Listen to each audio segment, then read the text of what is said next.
Transform your home with ancient wisdom, the spiritual power of having less.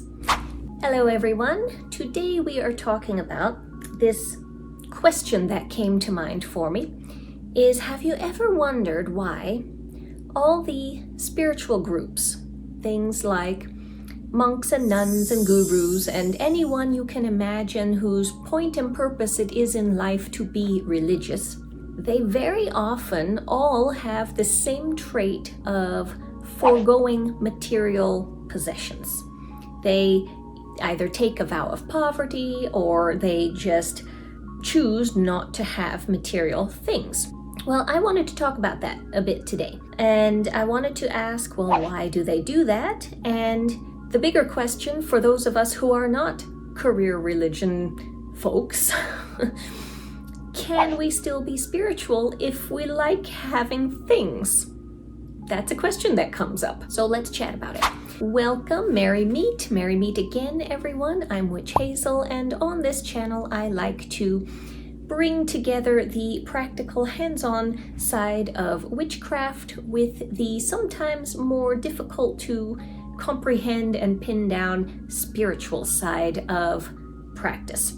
Doing all of that by an emphasis on a strong connection to divine energy. But more on that in a bit. Today, I wanted to go through this idea of having less in life. And I will also be putting out a video on minimalism and assigning roles to things in the home. In that case, I talk about the actual home itself and the idea of the home altar. In this video, I want to focus more on what the spiritual connection is to having less, to minimizing the things that we have in life. Let's start with why. Why should we have fewer things in life? Let's say that we're going off of this directive that in order to have a better spiritual life, we should have fewer things. The rationale is, as far as I understand it, if you have fewer things in life, you have fewer distractions in life. Because trying to create and maintain a strong connection to the divine can be a bit of work, especially if you're just starting on a spiritual journey.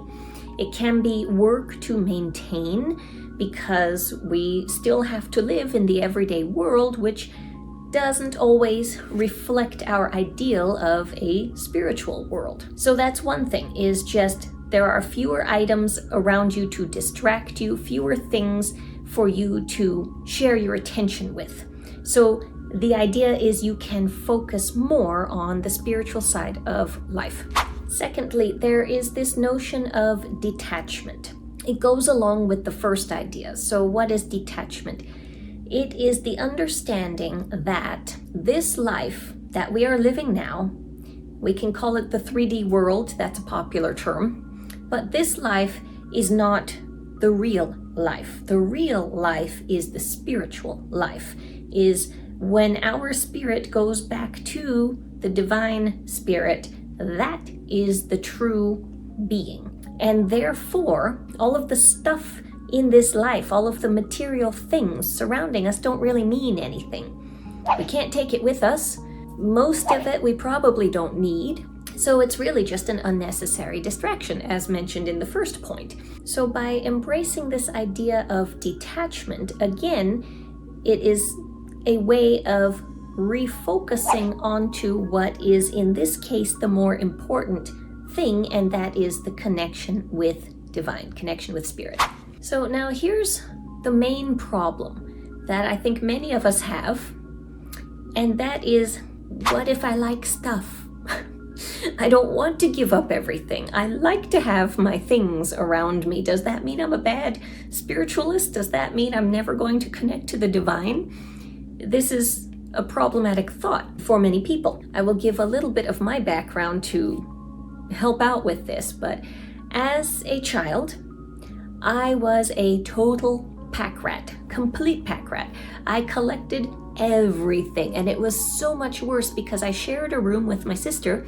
It was a small room we shared, And we had so much stuff. You could not, and we were messy.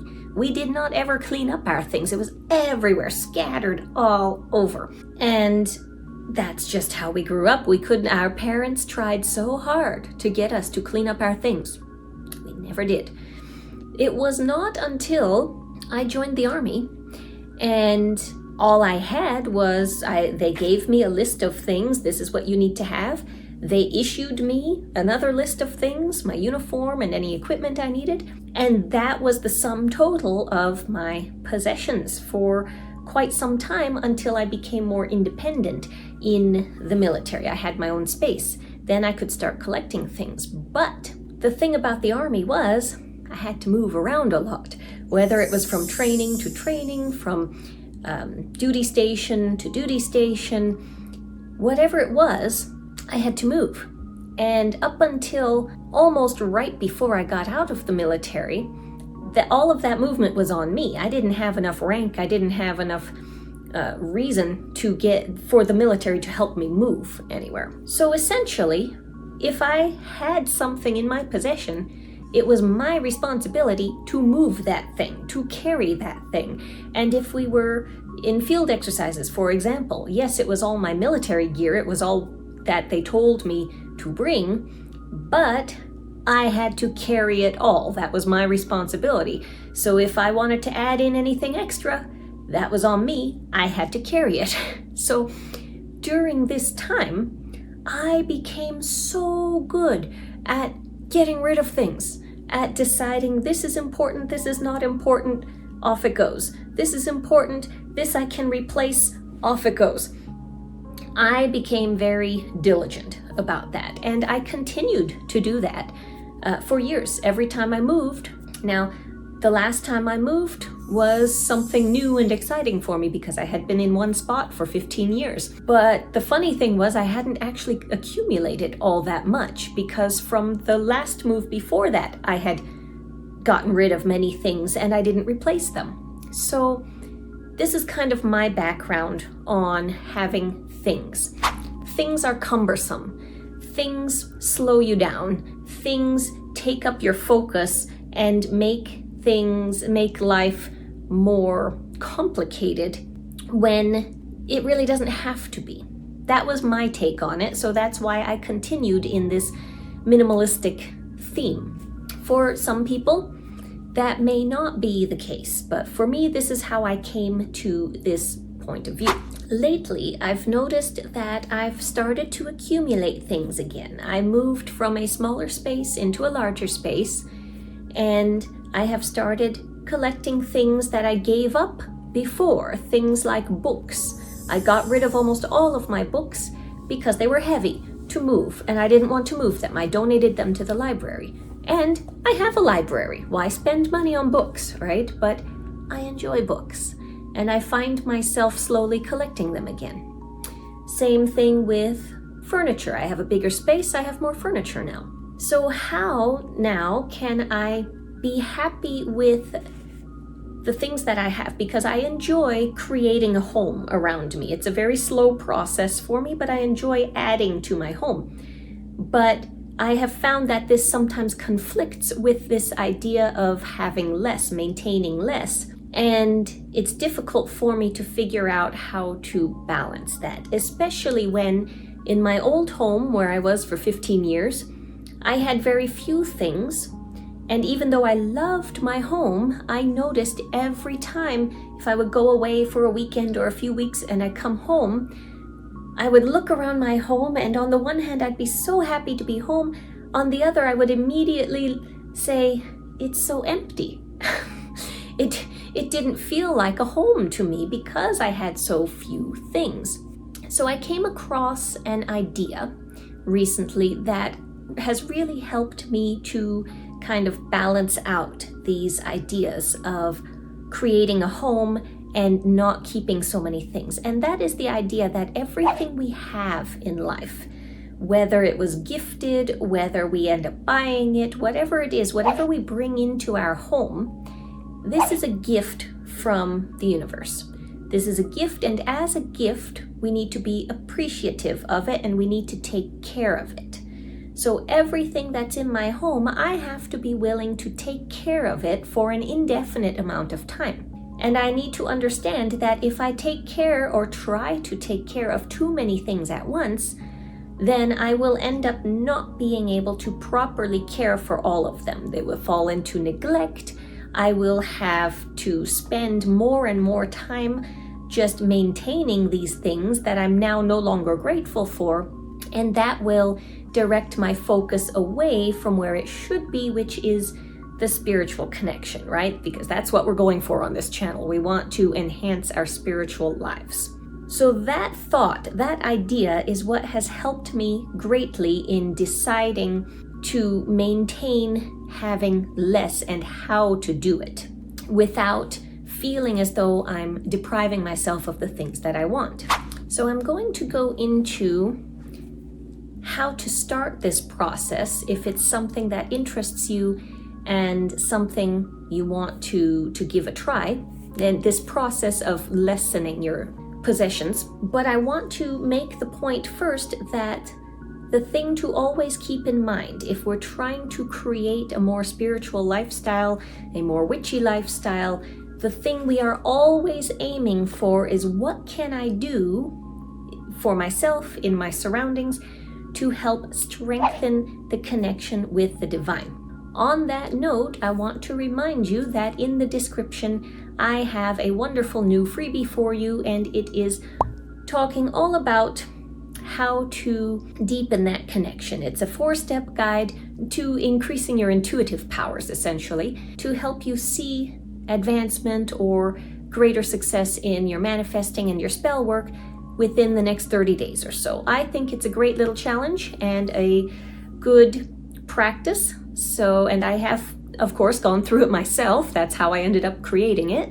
So if curious, do take a look. But if you want to look around your home and see, maybe I can start on this lessening bit and see how I like it, I would say take a look around your home, take a look at all of your possessions, go room by room, section by section, just a little at a time, and do kind of the KonMari thing, where you look at everything and say, what purpose does this serve? Is it a utility purpose? Do I need it for something? Okay, then it can stay. Is it something that reminds me of my spiritual path? And this does not need to be specifically spiritual, like, a picture of a god or goddess. It doesn't have to be. All I mean by does it remind me of my spirituality is, does it remind me of what I should be focusing on? The geodes and gems, things that I have around the house, help me to remember to tune into nature whenever I have the opportunity. Same goes for the plants. The quirky lamps I tend to collect, those remind me of all of the beauty in the world and the creativity of both nature and people. It reminds me to be grateful that I have electricity to plug that lamp into. All of that. So does it serve that purpose for you? If you look at something and you draw a blank as to what purpose that thing might have, it's maybe just something I bought once because I thought it was cute, but meh, now it's just kind of there. That is the thing that can be got rid of.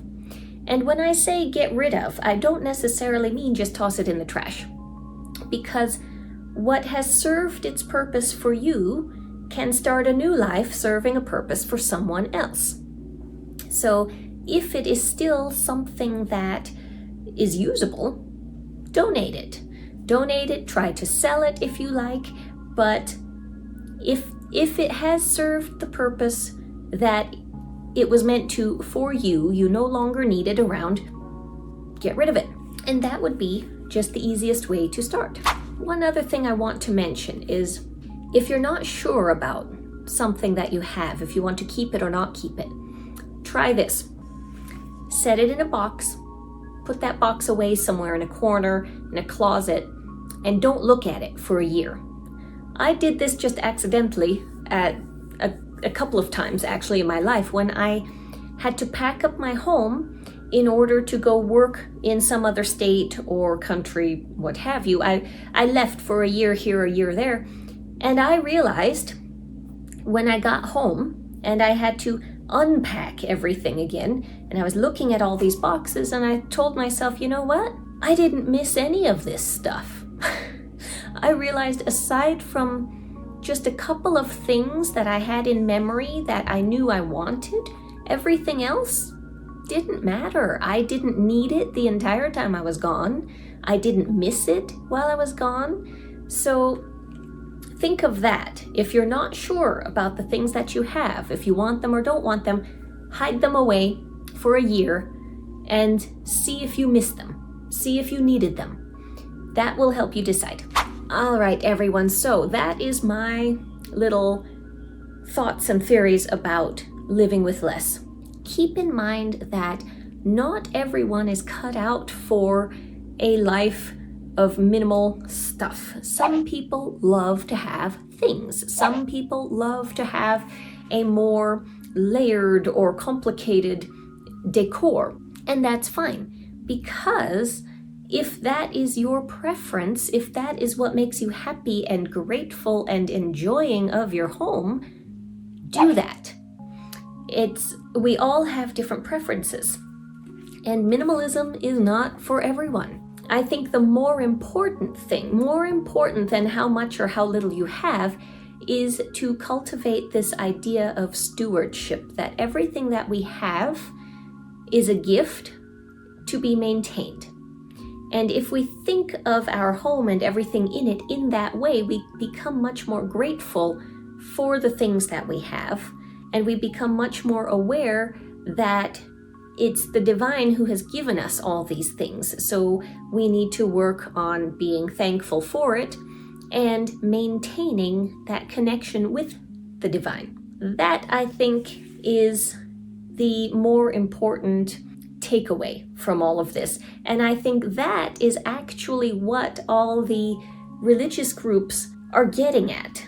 Remember what is the more important thing. Remember what the priority is. The priority is to incorporate spirit into your life. Everything else is just a method to do that. All right, well, let me know your thoughts on it. Let me know if you follow any sort of prioritizing scheme when you bring things in and out of the house. And I will be back shortly with another video. So until then, everyone, blessed be.